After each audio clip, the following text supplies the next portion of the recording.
صاحب آج ہمارے موضوع ہے ہمارا رمضان المبارک کے فضائل. تو اس اعتبار سے ہم نے گفتگو کا آغاز کیا اور ظاہر آپ کی موجودگی سے ہم فائدہ اٹھائیں گے. یہ فرمائیے گا کہ قرآن کریم میں روزے کی فرضیت کے حوالے سے جو احکامات ہیں کیا احکامات ملتے ہیں؟ میں چاہتا ہوں اس پر کچھ روشنی ڈالیے. بسم اللہ الرحمن الرحیم. جو معروف آیت ہے یا ایھا الذین آمنوا کتب علیکم الصیام کما کتب علی الذین من قبلکم لعلکم تتقون. اے ایمان والو تم پہ روزے فرض کیے گئے جیسے تم سے پہلی امتوں پر روزے فرض کیے گئے تاکہ تمہیں پرہیزگاری حاصل ہو جائے. تو ہم اس کے پہلے حصے پہ تو پورا ایڑی چوٹی کا زور لگا دیتے ہیں, آخر حصے پہ توجہ عموماً کم ہوتی ہے. لعلکم تتقون کہ وہ سب سے مشکل کام ہے. متقی جو ہوتا ہے وہ صفت تقوی سے متصف شخص کو کہتے ہیں, اور تقوی ایک قلبی کیفیت کا نام ہے. جس کو یہ قلبی کیفیت حاصل ہو جائے تو وہ ہر صغیرہ کبیرہ ظاہری باطنی گناہ سے, اور اگر یہ عروج کر جائے تو ہر خلاف مروت کام سے بھی اپنے آپ کو دور رکھتا ہے.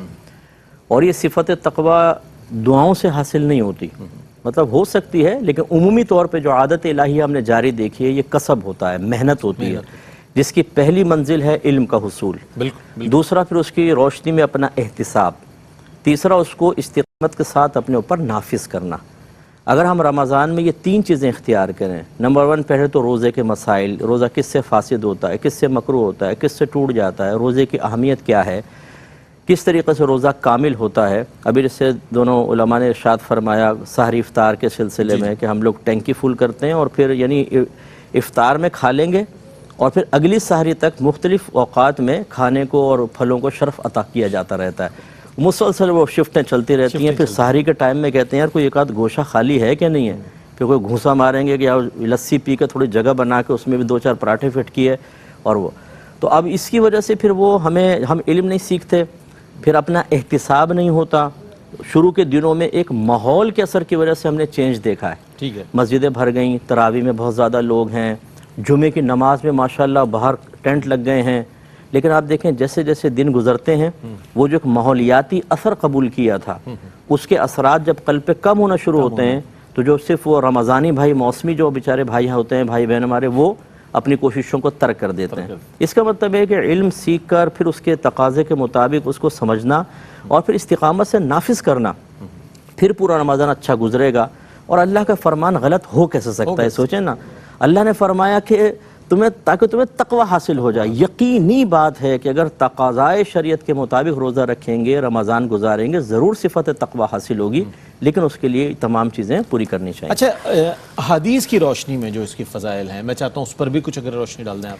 ایک حدیث عرض کرتا ہوں, بخاری کی ہے. نبی کریم صلی اللہ علیہ وسلم نے ارشاد فرمایا کہ من صام رمضان ایمانا و احتسابا فقد غفر له ما تقدم من ذنبک. سرکار فرماتے ہیں جس نے ایمان اور احتساب کے ساتھ رمضان کا روزہ رکھا اس کے سابقہ تمام گناہ بخش دیے جاتے ہیں. کتنی بڑی فضیلت ہے. اور یہ ایمان اور احتساب سے سرکار نے اسی طرف اشارہ کیا جو قرآن و حدیث کی تعلیم کا نچوڑ بھی آپ کی خدمت میں عرض کیا ہے کہ ایمان کیا, یقین. احتساب کیا ہے, اپنے آپ کو خطاؤں اور گناہوں سے روک کر. اور یہ دونوں چیزیں ہمیں علم کے بغیر نہیں حاصل ہو سکتی. غور و تفکر, اپنا احتساب, اپنے اعمال کا مراقبہ, احتساب نفس, یہ تمام چیزیں جاری و ساری ہوں تب انسان منزل تک پہنچتا ہے اور اس کے تمام صغیرہ کبیرہ گناہ بخشے جائیں گے. اچھا, اس میں تو صغیرہ گناہ کا ہے.